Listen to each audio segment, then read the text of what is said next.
Москвадагы мекендештерге жарыя. Казакстанга кирди чыкты жасоо керек болсо, айдоочулук тажрыйбасы жогору Абдулазизге кайрылыңыз. Жолго чыгаар алдында кара тизмеде бар жогу экениңизди акысыз текшерип берет. Эң башкысы без пересечка, без посредниксиз. 7 орундуу Альфард менен Казакстанга алып барып келет. Күн сайын проспект Мирадан жолго чыгылат. Кенен маалымат алып, жолго камынуу үчүн Абдулазизге чалыңыз. 89 77 873 50 80. Кылмыш иши токтотулду. Жаныбек Абиров жабырлануучу менен жолугуп илдешти.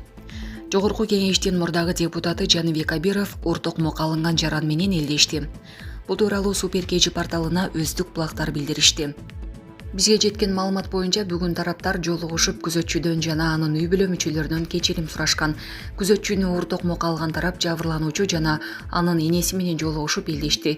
Жабырлануучу тараптагы ыйык орозо айында кечиримдүү болуу керектигин жана бири-бирин түшүнбөстүктүн айынан ушул окуя болуп кеткенин белгилешип, кечиришкенин айтышкан. Эске сала кетсек, 12 мартта Жаныбек Абиров мушташка катышканы белгилүү болгон. Мушташтан жабыркаган жаран улуттук госпиталга жаткырылган. Бул кадам үчүн Абиров соц тармактагы баракчасы аркылуу элден кечирим сураган. Ал эми 15 мартта жогорку кеңеш Жаныбек Абировго карата кылмыш ишин козгоого макулдук алуу үчүн башкы прокурор киргизген сунушту карап, атайын депутаттык комиссия түзүлгөн. 27 мартта Жаныбек Абиров жоопкерчиликти сезип жатканын айтып, депутаттык мандатын тапшыра тургандыгын билдирген. Анын арызы БШКда каралып, Абиров мандатынан ажыратылган. Булак Супер KG. Лейлектин чек ара аймактарында кыргыз-тажик күзөттөрү жүрүп жатат. Лейлектин чек ара аймактарында мал уурулукту алдын алуу үчүн кыргыз-тажик күзөттөрү жүрүп жатат. Бул тууралуу Ички иштер министрлигинен билдиришти. Кулунду айыл аймагындагы саада участкасында жана максат айылдарында кылмыштуулукту алдын алуу, мал уурулуктарга жол бербөө, ошондой эле коомдук тартипти көзөмөлдөө максатында Кулунду айылдык милиция бөлүмүнүн кызматкерлери 2 багытка бөлүнүп, чек ара тилкелеринде кыргыз-тажик милициясынын биргелешкен кайгуулдары жүргүзүлүп жатат. Эки өлкөнүн биргелешкен кайгуулдары жыл башынан бери 4 жолу тажик-кыргыз араздашуусунун алдын алган. Ошондой эле кыргыз тарап 2 жолу тажик тарапка кирген малын өткөрүп алып, 1 жолу тажик тараптын малын аларга өткөрүп беришкен. Кулунду айыл аймагынын саада жана максат айылдары Тажикстандын Согди облустун Гафуров району менен чектешет. Булак Седеп KG. Кыргызстандан коңшу Өзбекстанга 13 тыйын чычканды мыйзамсыз алып өтүүгө аракет кылган өзбекстандык жаран кармалды. Бул тууралуу УКМКнын чек ара кызматынан кабарлады. Маалыматка ылайык тыйын чычкандарды алып өтүүгө аракет кылган жаран Достук өткөрмө пунктунан кармалган. 1979 жылы туулган өзбекстандык жаран тыйын чычкандарды мыйзамсыз алып өтүп бара жатканда кармалды. Ал тыйын чычкандарды 3 сумкага салып ороп алган. Анын жанында тиешелүү документтер болгон эмес деп билдиришти мекемеден. Тиешелүү документтер толтурулгандан кийин кармалган жаран жана тыйын чычкандар кошумча иликтөө иштерин жүргүзүү үчүн компетенттүү органдардын кызматкерлерине өткөрүлүп берилди. Булак Супер KG. Кыргызстандын ички карызы рекордтук суммага жетти. Министрликтин түшүндүрмөсү. Финансы министрлиги мамлекеттин ички карызы рекордтук суммага жеткенине байланыштуу түшүндүрмө берди.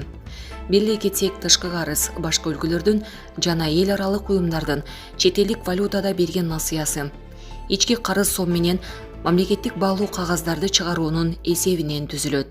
Баалуу кагаздар бюджетти толтурат. Январь айынын аягында ички карыздын көлөмү 95 миллиард 660,5 миллион сомду түзүп, рекордтук көрсөткүч болгон. Мындай сумма ички дүң продукциясынын 10,32%-на барабар. 2022-2024 жылдарга мамлекеттик карызды башкаруу стратегиясына ылайык насыянын ЭДПга карата максаттуу катышы 70%дан ашпашы керек.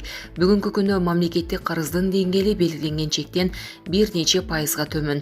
Карыз ЭДПнын 52,33%-ын түзөт. Бул мамлекеттик карыздын деңгээли туруктуу дегенди билдирет. Ички карыздын басымдуулугу дүйнөнүн көптөгөн өлкөлөрүндө байкалып жатканын баса белгилейбиз деп айтылат маалыматта. Ал эми жалпы карыздын 19,7%-ын ички карыз түзөрү белгиленди. Маалыматка ылайык Финансы министрлиги мамлекеттик программаларды жана өнүктүрүү долбоорлорун ишке ашыруу максатында ички булактардын жаңы инструменттерин колдонот. Муну менен катар келечекте мамлекеттик карыздын структурасында ички бересе көбөйөт. Ички карыз тышкыга караганда бир катар артыкчылыктарга ээ. Ички карыздарды алууда акчанын куну канчалык өзгөрүлбөсүн тобокелдик жаралбайт. Ички карыздар боюнча пайыздарды жана негизги карызды төлөөдө ички кредиторлор пайда табышат. Инфляцияны жана девальвацияны эске алуу менен ички карызды тейлөөнүн наркы тышкы карызды тейлөөгө кеткен чыгымдардан бир топ төмөн. Ошондой эле мамлекеттик карызды тейлөөгө каражат толук көлөмдө каралып, өз убагында төлөнүп жатканы кошумчаланды. Булак Спутник KG. 28 жаштагы кыз мектепке кол салып 6 киши каза болду. 27 мартта АКШнын Теннесси штатында жайгашкан Нэшвилл шаарындагы жеке христиан мектебинде ок атылып, 6 киши, анын ичинде 3 окуучу каза болду. Маалыматка караганда ок чыгарган жаран колго түшүрүү маалында атып өлтүрүлдү. Полиция мектепке Нэшвиллде жашаган 28 жаштагы аял кол салганын кабарлады. Мекеменин билдирүүсүндө анын аты жөнү айтылган эмес. Нэшвиллдин мэри Джон Купер каза болгондордун жакындарына көңүл айтты. Ага АКШнын биринчи айымы Жил Байден тилектештигин билдирди. Аталган христиан мектебинде бала бакчадан 6 класска чейин 200гө жакын бала окуп, 33 мугалим иштейт. Булак Назар Ньюс KG. Туркия менен аскердик техникалык чөйрөдөгү кызматташтык маселеси талкууланды. Кыргызстандын Туркиядагы элчиси Руслан Казакбаев Туркия президентинин алдындагы коргоо өнөр жай агенттигинин президенти Исмаил Демир менен жолугушту. Бул тууралуу ал соц тармактагы баракчасына жазды. Анын айтымында аталган агенттик Туркиянын бардык коргонуу өнөр жайын башкарат. Исмаил Демир менен мамлекеттерибиздин ортосундагы аскердик техникалык чөйрөдө, анын ичинде терроризм, экстремизм жана баңгизаттарды мыйзамсыз жүгүртүүгө каршы күрөшүү сыяктуу заманбап чакырыктар менен коркунучтардын алкагында эки тараптуу жана көп тараптуу кызматташуу маселелерин кеңири талкууладык, деди Казакбаев. Булак Супер KG.